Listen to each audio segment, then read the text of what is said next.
What up, dudes? It's Gaz, and welcome back to the Warframe video. So we got a Frost new build today with his recently buffed Icy Avalance augment. This build is about making you basically invincible and also making the enemies into tissue paper so you can insta-kill them with whatever weapon you feel like going for. We'll have some weapon choices today as far as an Incarnon loadout, but before we get into all of that, make sure you sub this channel. We do daily Warframe video uploads. Also check out the live stream channel as well. Been doing a lot of that wolf alert farming recently, and might do some more tonight, but we'll see. Maybe not. Alright, now we got over that, let's go over the recently buffed augment to Frost. It's called Icy Avalanche, and also cold procs in general were buffed recently too, which will also feed into what we're doing today. But yeah, the augment itself, every time you hit an enemy with your fourth ability on Frost, it will give you 60 overguard, and it'll technically give it to your teammates too if they're within range. 60 overguard per enemy hit. That does scale with strength. And if you've been paying attention to what changes have made to this game, overguard at any number will give you a mini, basically, iframe, a 0.5 second iframe. So we've actually we made this build around being invincible. You can get, you will get full shield gate, and you will also get overguard whenever you cast the fourth ability on Frost. So as you can see right there, top right corner, we have our purple shield gate, so that's invincibility right there. We also have our like gray overguard. That's going to be also some invincibility. So every time you cast this ability, you will get invincibility, and it will also give that gray health to your teammates too. If they're to shoot us, we have a brief moment of time to recast. It's broken. Our shield gate is actually still up, so we actually had more time than the time I just showed you right there to recast this. Now with this build, we're actually at a 98% armor strip, which is going to be good for things like corrosive and cold. We're actually utilizing the Boar Incarnon with a combination of primary frostbite. So this is a very synergistic build today. A lot of work went into this one, so hope you enjoy it, guys. We'll be showing all that stuff in mission. But the big thing here is that we're using some new weapons. We're using very, very particular power strength numbers and builds to get the results we're looking for today. So we are using, this is very important right here. We're using 2 power strength shards. Do not go above, if you're trying to run the exact build I'm running, do not go above 2 power strength shards for this exact same mod setup. We're going for 2 casting speed shards, as casting the fourth ability to give us that overguard and overshield is very important, as it is part of our survivability and our CC and our damage rotation. Also got 1 energy max shard because Frost has very low energy. You could probably go for another casting speed shard there if you want to in the end. Our weapons are the Boar Prime Incarnon with Refeed Bane, Ready Retaliation, and Critical Parallel. We'll show the build in a bit. The build is a corrosive build. You cannot do a corrosive cold build on this. We're talking about cold procs a little bit more. The Epitaph was not used in the video, but the Epitaph is good. It'll give you viral, cold, and puncture, and it's quite nice. And we got the Sibir, the best weapon for Frost, because it's a gigantic piece of ice on a stick. Master Shatter increases, gives you additional combo on an enemy affected by cold status. Frost deals cold procs with his 4, so this is great for building combo on the Sibir. Or it can reach for more range, and Absolute Valor for more crit chance. As far as the Frost build, it is very, very min-maxed. I would just like to reiterate that. If you don't do everything I have here exactly, and you even run the same focus tree, the build will be different, okay?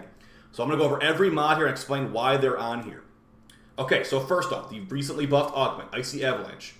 Every time you hit an enemy with it, you'll get overguard, makes you and your teammates briefly invincible. Also can make you somewhat status immune in ways too. This also is going to make it where you might be like, hey, you only have 62% armor strip. I thought you said you had 98% armor strip.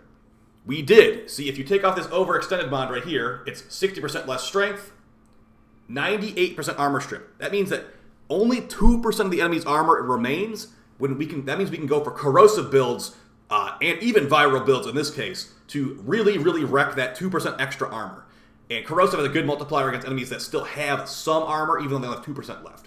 So if you're going to put overextend on here like I am to get more coverage on your abilities, you want Molt Augmented fully stacked up to replace that minus 60% power strength. So for the build to be properly functioning, you need to have Molt Augmented fully stacked up if you're running overextended. So you've got more range too. We want to be able to hit our allies with our 35-meter radius Avalanche.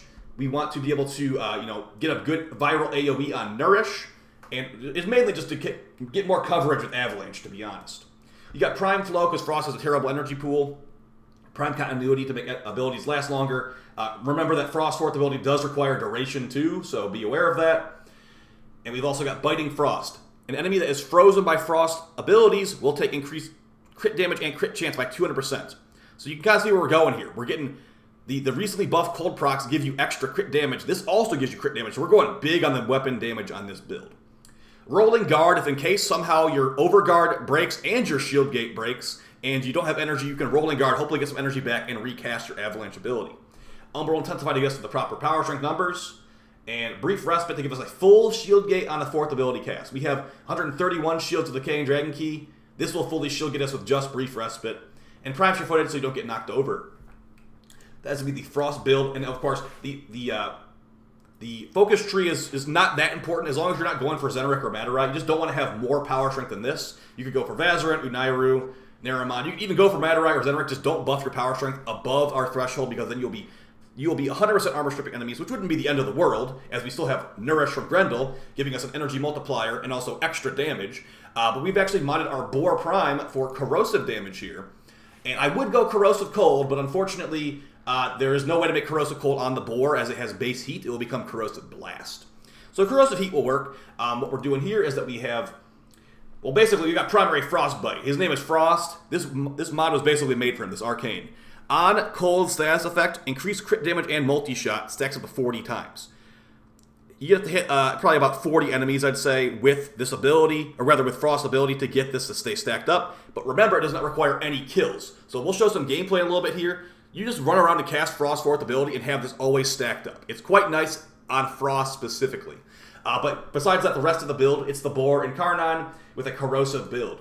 You might notice I don't have Prime Ravage on here. It's because I have a Riven with crit damage and multi-shot. It's technically better than Prime Ravage, but you don't have Prime Ravage, or if you don't have a Riven like this, just put Prime Ravage in that slot. It will be similar, just a little bit worse. Additionally, I'd love to put on a 90% Elemental here, but there's just not enough mod drain to go around, so maybe in the future.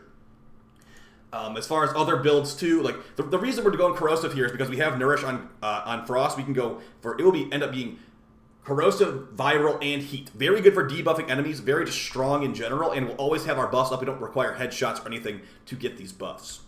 So yeah, the primary shot's great for Acolytes, the laser beam's great for trash ads. On the Epitaph, we didn't even use it in the video, so I probably shouldn't even show it, but this is what I usually run on the Epitaph.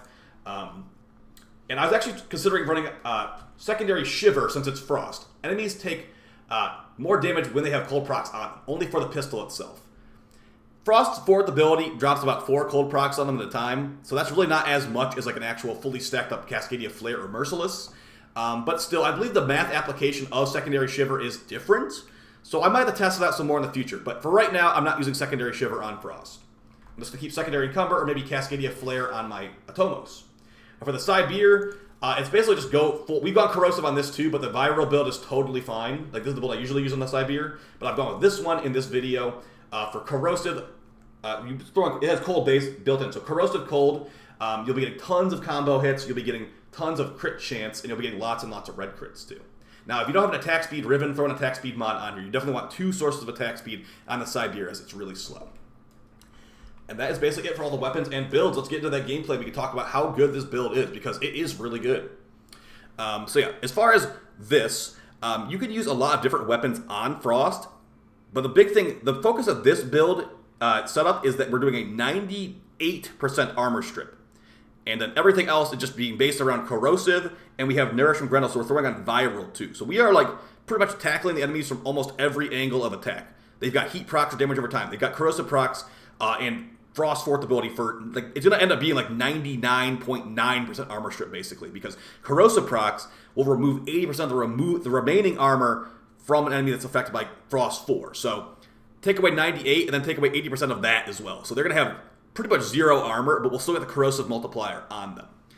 And additionally, since we have Nourish, we're getting Viral to increase that even more as well. So it's really, really powerful. And the Sibir just looks great on Frost. I mean, it's a gigantic piece of ice on a stick, and when you cast this 4th ability, there's ice everywhere. It's literally perfect. So, I mean, I'm not trying to say that the Boar Incarnon is the only choice for this. I'm just trying to use the Boar Incarnon because it's new, and it actually felt pretty powerful here with Primary Frostbite. So I'd maybe recommend that. But if you don't want to run the Boar Incarnon because, you know, like, you just don't want to get the new stuff, or you just think it's not as good, there's always the Torrid. I actually intentionally chose not to use the Torrid in this video. And I just want to give a little bit of a discussion on cold procs themselves, too. Now, after a good amount of testing, I don't really think that modding your weapons for Corrosive Cold is worth it. I would say if you're trying to get some cold procs, get it from outside, just like Viral procs. get those cold procs from outside sources. Throwing an actual cold damage mod on your build is going to only end up giving you like 50% extra crit damage in the end anyway. So I'd say just mod for purely corrosive. In that last mod slot, don't put on cold. If you really want to get the extra crit damage, get cold procs from somewhere else. Play frost, use the epitaph, you know, thermal sunder or something.